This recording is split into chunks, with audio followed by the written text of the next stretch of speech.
Hello, welcome back to my channel. So, you might have noticed that it is past the 14th and there hasn't been an update yet. This is that. So, this weekend was face-off weekend for the Amazing Readathon. Rather than do an update right before that started, which didn't happen, I figured I'd just finish the weekend and then update all of that all at once. And then things happened. My team, and we have to figure out how this happened, got voted to have what's called a U-turn. Where we had to do the next leg twice before we can move on and do more sightseeing. Not a terrible surprise at this point. Folks have been grumbling about it ever since. Not terribly grumbling though, because we talked about this when the voting was going on. Like, what would we do if we had to be the ones to do the U-turn? So it wasn't a novel thought when we found out that we would be the team that got to do this. We already had been thinking about it enough to have kind of a plan, so at least a lot of our team members kind of knew what books we had available and how we'd go about it. And we didn't, of course, know the prompt, so it's kind of hard to do too much planning beforehand, but it was not as much of a shock as it could have been because we thought about it. Not only did we think about it, but we had discussed just how harmful this U-turn really is. As a team, yes, it is deleterious. But for some individuals, being able to do a book for the leg of the readathon, two of them, isn't such a terrible thing if you read a lot of long books, because sightseeing prompts are not counted by page count, and the main city travel prompts for these main legs are counted by page count. So you can read all the long books you want for sightseeing, you're not going to get more points for them. So for anyone who's not intimidated by the big books and has the time and energy to do them, in some ways it could be beneficial. We discussed this already. So, yeah, it could have been worse. Still not saying that this is what we wanted, but yeah, it is what it is, as a lot of people are saying now. So I'm not going to probably go through all of the books I've read, one by one. I'll pull up my books I finished list on Goodreads.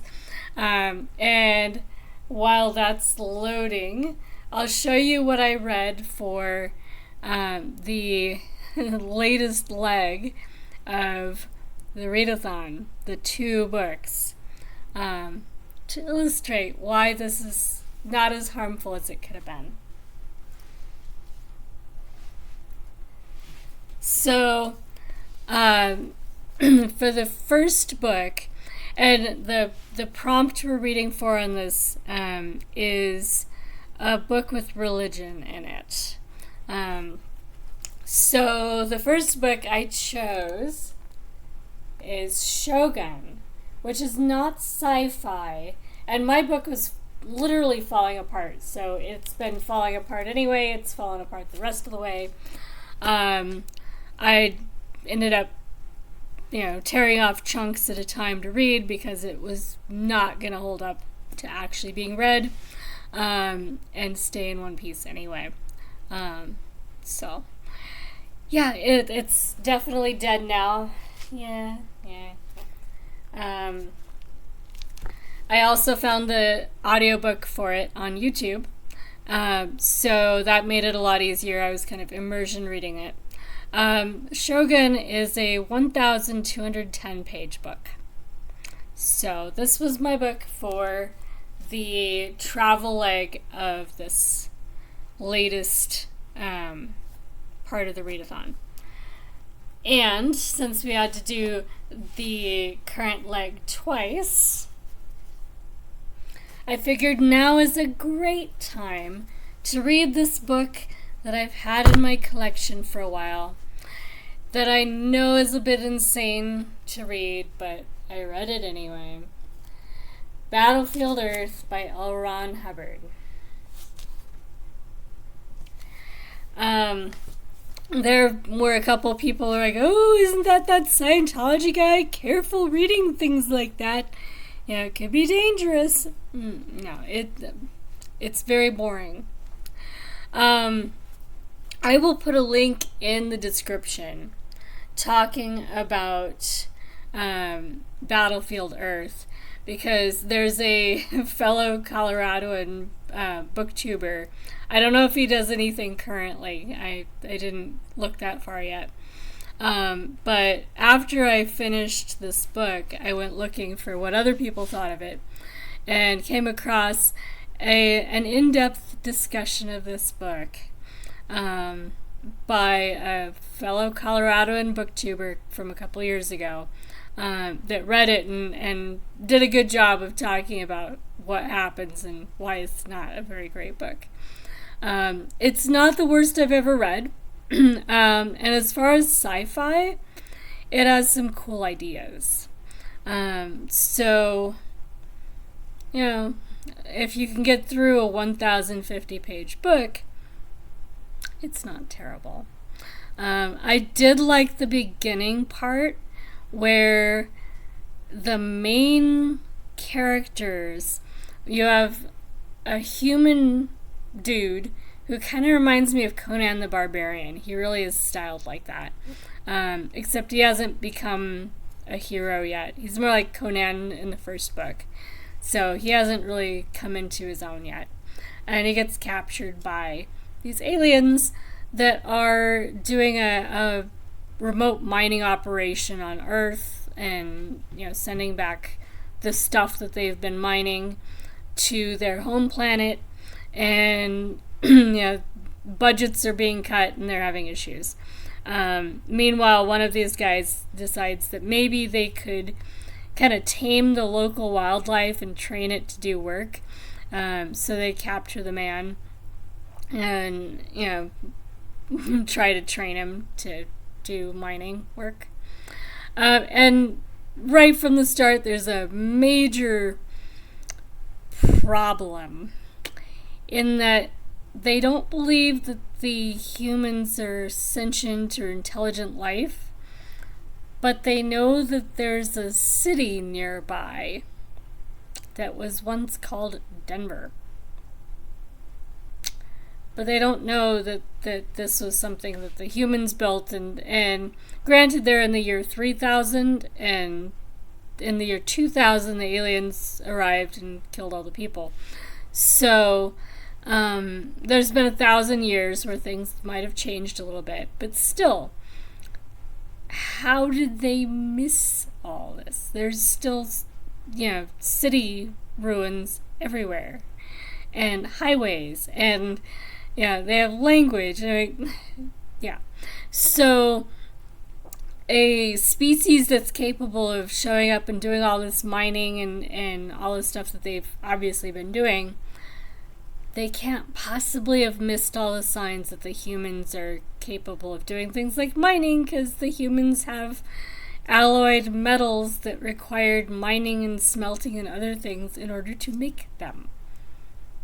So, anyway, and the other book blogger that, booktuber that talked about this, he brings this up in great detail. So I will put the link in the comments if you want to read more about this book.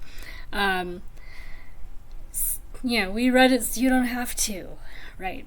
Although it is only 1,050 pages. So if you're looking for a fat book and are willing to put in the pain and suffering required to read it, It is a science fiction book that's really long, and it's not actually that hard to read. It's a bit tedious. It poorly paced. Climaxes in, like the first part, the scene that should be the climax never quite gets there, and then it takes forever. And then the second part, there's another build up to a climactic something or other, but then that something or other takes, I think the other guy said it was something like 70 pages. I didn't keep track of how many pages it was taking. It just took forever.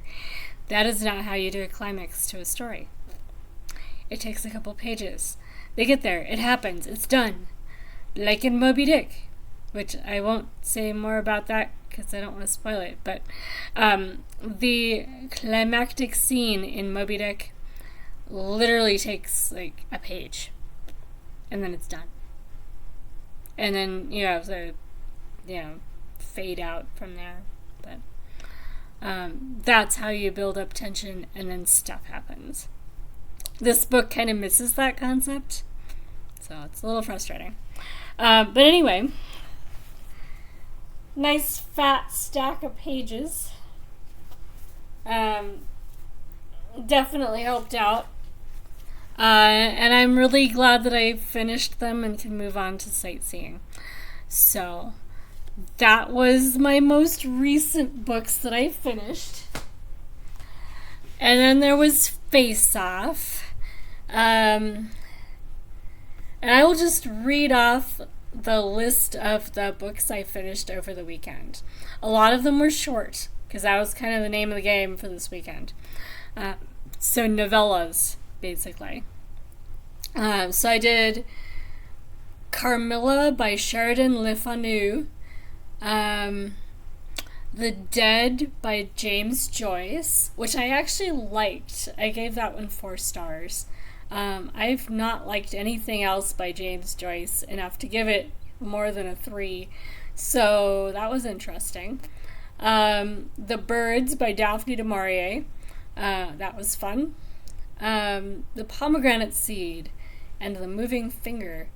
I think that's 2 titles for the same story, because it really didn't have a second story. But Edith Wharton. The Pomegranate Seed, I think I've encountered in somewhere else as well, or part of it, anyway. It was familiar, but maybe not in that format. I finished Asimov's science fiction, August 1993, edited by Gardner Dozois. I think it's Dozois. The Last Drive by Rex Stout. Murder mystery in which the death occurs on a golf course. And it was not very long, and it was fun. The House and the Brain, a truly terrifying tale by Edward Bulwer Lytton. First novella length or long short story length thing I've read by him. So I will probably read more eventually. Dr. Ox's Experiment by Jules Verne. That one was a little bit longer. But it was interesting. 3 stars interesting though, so not one of my favorites. I did a few slightly longer ones as well. I did Night Flyers by George R.R. Martin. That one was fun. The audiobook for that one was excellent, and that one got 5 stars. I would recommend Night Flyers by George R.R. Martin. Did The Dark Talent by Brandon Sanderson, which was Alcatraz versus the Evil Librarians, Volume 5. Yeah, that one was fun. And there's a 6th book, but it's no longer from Alcatraz's perspective. So I will probably get to that this month as well. I have it checked out. I've used up a slot in my hoopla for it, so I'd better get to it. I finished Analog Science Fiction and Fact, 1999, March, edited by Stanley Schmidt. Runtime by S.B. Divya. That one was a recommendation from my team for the sightseeing prompt involving sports. That one was fun. It was kind of a tech, super, high-tech running sort of thing where they have implants and like body armor and stuff, and they do races over a mountain on foot using their tech, and the winner gets all sorts of fame and fortune. And so we have a girl that's lower socioeconomic status and has built all of her own gear from rejected parts and stuff, competing against people with huge budgets. So that one was fun. Not very long, and yeah, definitely sci-fi, definitely cool. I finished The Watcher by the Threshold by John Buchan. 3 stars, not terribly exciting, but John Buchan did the 39 Steps, which is on quite a few book lists.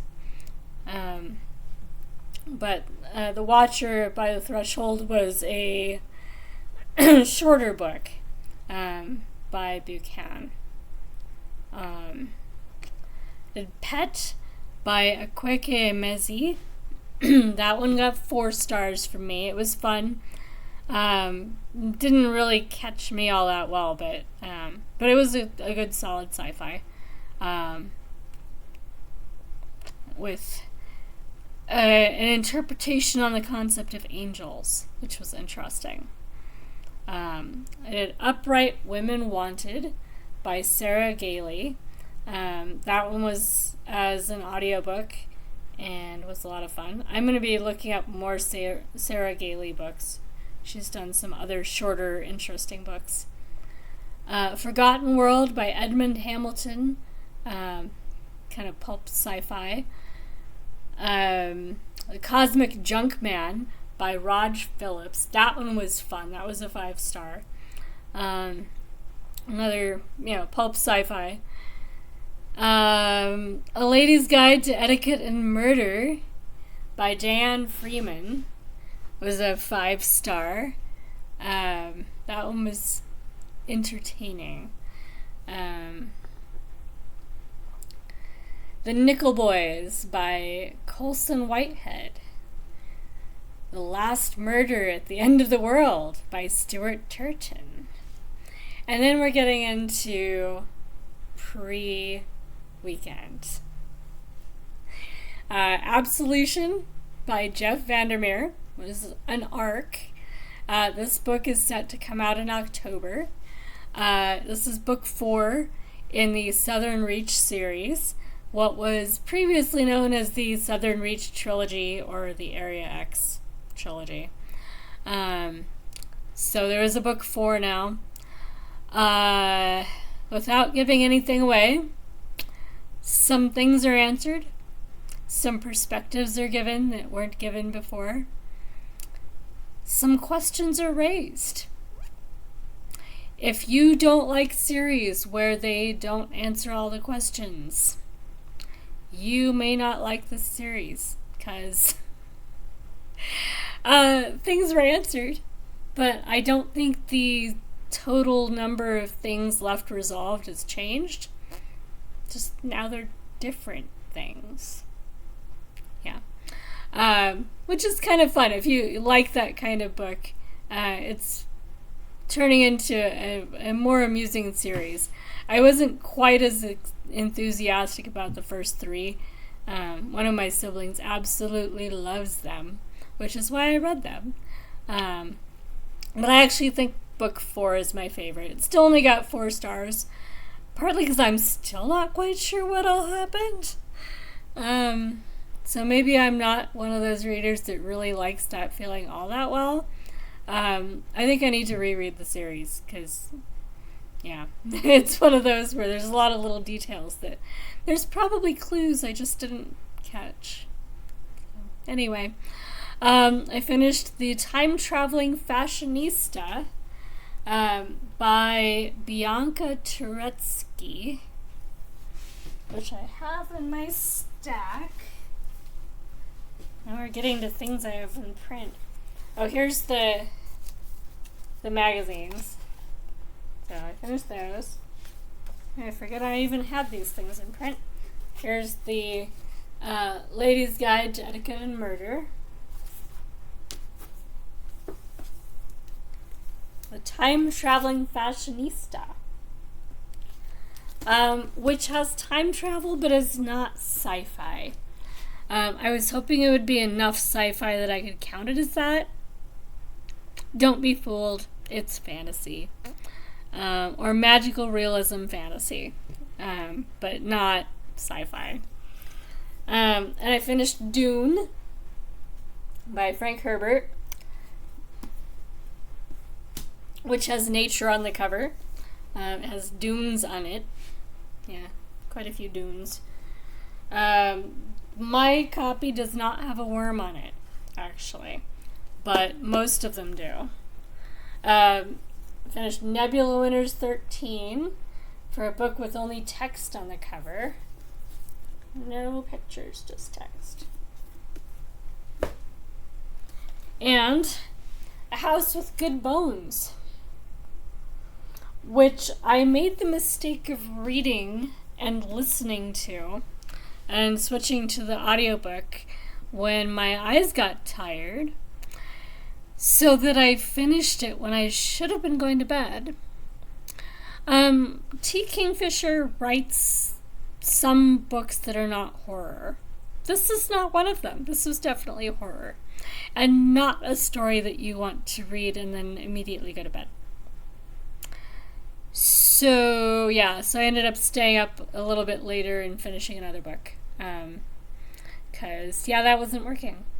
I also finished The Seven Husbands of Evelyn Hugo, which was really good. That was a 5-star from me. Highly recommend. Literary fiction, not sci-fi, but really good. Reboot by Melara Dark. That one was an arc. I don't remember when it's coming out, and it's not actually been given a expected publication date on Goodreads yet. But it was really good. 5 stars. Kind of a Groundhog Day combined with kind of a post-apocalyptic survival story. But Groundhog Day plus that. And maybe we're not really sure what's real sort of thing. That one was fun. And it reminded me of, if you've seen The Librarians, there's an episode of The Librarians where they land themselves in a time loop bubble universe sort of space that has been cross-connected with a video game, so that they have to go through this video game to get to the other side, and only one of them knows what's going on. This kind of felt like that, and it is a bit of a tell to what's going on, except not. So, whenever Reboot by Melara Dark comes out, I recommend it. It was fun. I finished a novella-length audiobook, Doctor Who-ish, by Phil Pascoe, which, because it was so short, it didn't develop very well. So it was only a 3-star. I like Doctor Who a lot. It didn't do much for me. And The Morrow Thieves by Cherie Dimaline. This one is creative sci-fi that I have not read before, in which we're in the future and only Native Americans have retained the ability to dream, and they are being harvested and rendered into a substance that's being used as a drug. So this is dark sci-fi / horror, except that you don't ever see any of the horror element on screen. So if they wanted to take it that direction, they could have. It has all the elements of a creepy horror story, but it's not on screen for that part. So it's still just the sci-fi part. And so we're following some people that are escaping the government trying to collect them to harvest them. So yeah, that one was 5 stars. I was not expecting to enjoy it. Given the premise, like, okay, this is really creepy. It was really well done, and it does not end badly. So yeah. So that's what I read since I last updated you guys. So let's see, 1, 2, 3, 4, 5, 6, 7, 8, 9, 10, 11, 12, 13, 14, 15, 16, 17, 18, 19, 20, 21, 22, 23, 24, 25, 26, 27, 28, 29, 30, 31. So, since I last updated you guys on what I read this month, a little over a week, I finished 31 books. Granted, a lot of them were short because of Face Off. But yeah, 31 books, and the last 2 were both over 1,000 pages. So, and my average is still somewhat respectable, even with all those short ones. Anyway, yeah, that's me the last week and a few days. As I said, I'll put the link for the video about Battlefield Earth in the description. I will be reading lots more for the rest of the month. Obviously, my totals for the month are going to be insane. Yeah, I'm betting a lot of people are going to be feeling that way. I surpassed the 250 books for the year mark with Shogun. Shogun was my 251st book for the year. So, yeah, exciting. Yeah, I don't know when I'm going to be updating next because it's already moving into the 18th, which does not give a lot of time between now and the 21st. But if I finish enough books, I'll probably do a video closer to the 21st so I can get back on track. Obviously, if I'm reading anything like what I've been doing, there will be plenty of books to talk about. And certainly if I get enough books that I really like or really dislike enough to talk more about them, that'll definitely justify doing a video on the 21st or just after, even if there aren't as many books. I am actually expecting to read quite a few more for the rest of the month. I don't usually read short things. I forget about them. But this weekend reminded me that the books we're reading for sightseeing prompts do not have to be 300 or 400 page books. They really could be over 50 pages. And I don't read a lot of graphic novels, which is what a lot of people are doing. I think I only have 2 in the house.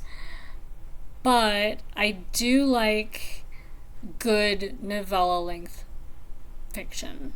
So I may be doing, maybe not novellas, but like the pulp sci-fi sort of, 100-page, 150-page books.